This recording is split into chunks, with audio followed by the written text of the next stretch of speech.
Hvernig var bara að fá landsliðskallið? Bara frábært, já, bara mikill heiður og þetta er búið að vera markmið hjá mér að koma mér aftur inn í þennan hóp, þannig að bara frábært að fá kallið. Hvenær kom símtalið bara beint eftir sigurinn á Blikunum eða? Já, ég var nú bara í einhverju hamborgarapartí þarna upp í Kaplakrika þegar ég fékk símtalið, ég var ekki einu sinni farin heim, það var bara frábært. Hlýtur að það hefur bara verið ekstra bónus eftir þennan geggjaða sigurleik. Já, þetta var náttúrulega frábær leikur hjá okkur og bara, já, ótrúlega skemmtilegt að fá kallið beint á eftir. Svona bara fótbolti sem er hingað til hjá þér í FH, virkilega ánægð með það vantarlega ekki? Jú, mér líður allavega bara mjög vel og þetta er búið að ganga rosalega vel hjá okkur, þannig að bara við stefnum á að halda þessu áfram. Hver er bara svona lykillinn að þessum árangri, myndirðu segja? Bara rútínera lið, myndi ég segja.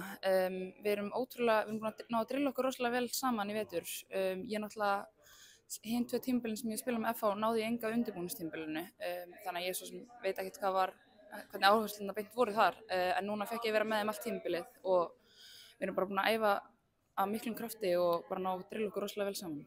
Þeir eru búin að vera svolítið lengi á sömu þjálfurunum, vera svona byggja upp ykkar einkenni og svoleiðis, það hlýtur líka að hjálpa. Já, það er bara svolítið þannig að allar þekkja sín hlutverk rosalega vel og við höfum verið að lenda í mikið af einhverju svona meiðslabrasi og sérstaklega í varnarlínunni hafa leikmenn verið að detta út, en það er einhvern veginn nýju leikmenn sem kom inn vita nákvæmlega í hvað hlutverk þeir eru að fara og til hvers er ætlast að þeim, þannig að það bara gengið mjög vel. Gerast núna daginn náttúrulega Aldís markvörður slítur krossbandi, vantilega ömurlegt bara að heyra það. Já, bara hræðilegt, maður er einhvern veginn alveg sleginn út af laginu og þetta er náttúrulega bara fyrst og fremst hörmulegt fyrir hana, en líka bara ömurlegt fyrir okkar lið og maður bara finnur svakalega til með henni eiginlega. Hvernig var samt að fá Söndru í markið, hún er reynslu mikinn markmann?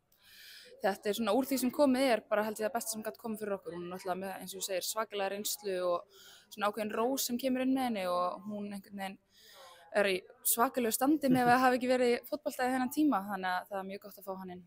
Þú ert með eiga mjög gott tímabil til þessa, ertu farin að hugsa eitthvað lengra atvinnumennsku eitthvað svoleiðis? Ég svona reyni nú yfirleitt að hugsa bara fram í næsta leik og svona lifa í núinu, en mín markmið eru klárlega að komast út í atvinnumennsku, þannig að ég mun alveg klárlega að skoða það ef það kemur upp.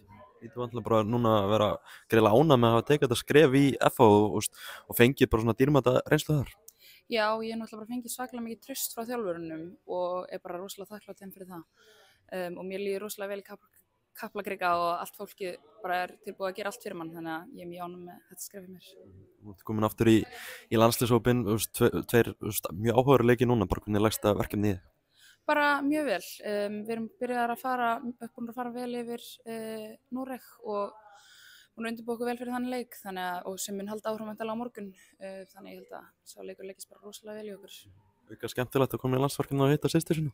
Já, það er frábært. Hún er náttúrulega búin að búa erlendis núna í alveg frekar langan tíma, þannig að það er mjög dýrmætt að fá að koma inn og hitta hana og við erum saman í herbergi, þannig að það er ekstra skemmtilegt.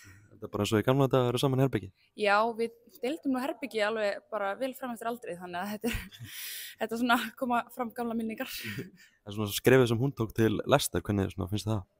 Bara stórkostlegt. Þetta er náttúrulega bara allt önnur stærðargráða heldur með það sem hún hefur verið í. Og allt einhvern veginn alveg svakalega professional og bara, já, maður er eiginlega bara dáist að henni. Gaman að fylgjast með henni í enska boltanum? Já, mjög. Ég er ennþá að bíða eftir reyndar að komast á leik hjá henni, en það kemur vonandi bráðum. Takk fyrir þetta, Arna, og gangið vel.